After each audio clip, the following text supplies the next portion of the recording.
Hi అండి, welcome to మా ఇంటి రుచులు. ఈరోజు ఈ వీడియోలో బీరకాయ పచ్చడి రుచిగా ఎలా చేసుకోవాలో చూపిస్తాను.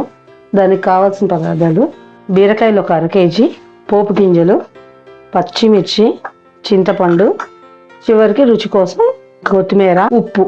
ఫస్ట్ పొయ్యి మీద బాండీ పెట్టుకొని ఈ బీరకాయలు వేగటానికి సరిపడా నూనె వేసుకోవాలి. నేను ఇక్కడ ఒక 3 స్పూన్ల ఆయిల్ వేసుకున్నాను.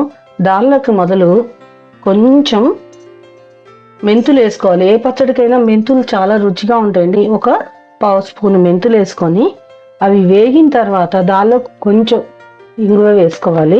ఇంగువ వేసుకొని ఒక 10 వరకు పచ్చిమిరపకాయలు తరుక్కొని విరుచుకొని వేసుకోవాలన్నమాట. పచ్చిమిరపకాయలు ఇలా విరిచి వేసుకుంటే ఏంటంటే పేలవు, లేకపోతే ఏంటంటే లోపల ఉన్న నీటికి అవి పేలినట్టు అవుతాయి. అందుకని కొంచెం విరిచి వేసుకోవాలి.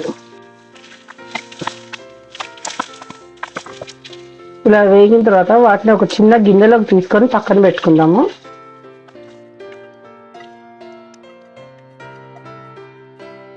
ఇప్పుడు ఇదే బాండీలోకి మనం తరిగి పెట్టుకున్న బీరకాయలు వేసి వేయించుకోవాలి. పొట్టు పుల్లగా ఏం తీయక్కర్లేదండి, పొట్టుతోనే వేసేసుకోవచ్చు బీరకాయలు. దీనిలోకి కొంచెం పసుపు, 1/4 స్పూన్ ఉప్పు, స్పూన్ బాతికి వరకు పడుతుంది. ప్రోటీన్ బాతికి స్పూన్ ఉప్పు వేసుకొని బాగా పైకి కిందకి తిప్పాలి. తిప్పిన తర్వాత వీటిని మీడియం ఫ్లేమ్ లో మూత లేకుండానే పెడితే ఎక్కువ రోజు నిల్వ ఉంటుంది. మూత పెడితే నీరు ఆవిరి వస్తుంది కాబట్టి తొందరగా పాడైపోయే ఛాన్స్ ఉంది. సో ఇట్లానే నూనెలో వేగనియాలన్నమాట. 2-3 నిమిషాలకు ఒకసారి పైకి కిందకి కదుపుతూ ఉండాలి. మొత్తం ఎర్రగా అయ్యేదాకా వేయించుకోవాలి. ఇంకొక 5 నిమిషాలు వేగితే చక్కగా వేగిపోతుంది. మధ్య పచ్చడి రుచిగా ఉంటుంది. చూడండి, ఇట్లా నొక్కితే చక్కగా దిగిపోతుంది. అప్పుడు ఇది వేగినట్లు గుర్తు అనమాట. అన్ని చక్కగా వేగిన తర్వాత ఆపటానికి 2 నిమిషాల ముందర మనం కడిగి పెట్టుకున్న ఈ చింతపండుని దీనిలో వేసేయాలి. చింతపండు రసం ఏమి వేయక్కర్లేదు, చింతపండుని వేసేసేసి దీన్ని కూడా ఒక 2 నిమిషాలు దీనిలోనే ఉంచేసేయాలి వేడికి. ఇదిగోండి, చింతపండు వేసిన తర్వాత ఒక 2-3 నిమిషాలు బాగా వేయించేసుకోవాలి. వేయించేసుకొని పొయ్యి ఆపేసుకొని వీటిని చల్లార్చాలి. ఇదిగోండి, ఇట్లా ఏది చూసినా చక్కగా స్పూన్తో అంటే ఇలా మెదిగిపోతుంది. ఇప్పుడు మనం పొయ్యి ఆపేసుకొని ఒక 10 నిమిషాలు చల్లార్చుకోవాలి. ఇలా 10 నిమిషాలు చల్లారిన తర్వాత దీన్ని మనం ఒక మిక్సీ జార్లోకి తీసుకోవాలి.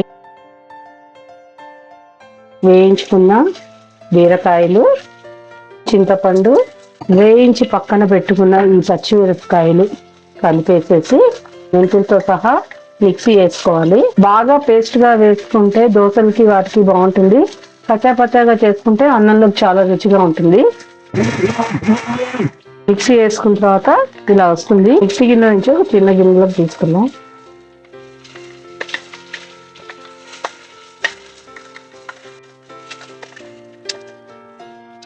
దీనిలోకి ఇప్పుడు మనం పోపు వేసుకోవాలి. ఇలా నూనె కాగిన తర్వాత దీనిలోకి శనగపప్పు, కొంచెం మినపప్పు, ఆవాలు, ఎండుమిర్చి, లైట్గా ఇంగువ వేసుకొని కరివేపాకు,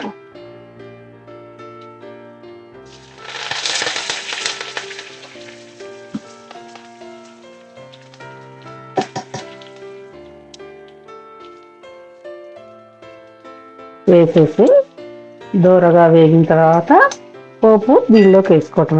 చక్కగా చూడండి, ఇలా ఎర్రగా వేగిన తర్వాత దీనిలోకి వేసేసుకోవాలి. వేసేసి మనం ముందరే కడిగి తరిగి పెట్టుకున్న కొత్తిమీరతో గార్నిష్ చేసుకోవడమే. ఇది ఎంతో రుచికరమైన బీరకాయ పచ్చడి. చాలా చాలా బాగుంటుందండి. దోశల్లోకి కానీ చపాతీకి కానీ అన్నం వేడి అన్నంలోకి ఇది తింటే మళ్ళీ తినాలనిపించే అంత రుచిగా ఉంటుంది. ఒకసారి మీరు ట్రై చేసి చూడండి. ఎలా వచ్చిందో కామెంట్లో చెప్పండి. Thank you. ఇలాంటి ఎన్నో మంచి వీడియోల కోసం నా ఛానల్ని లైక్ చేయండి, షేర్ చేయండి, సబ్స్క్రైబ్ చేసుకోండి. Thank you for watching.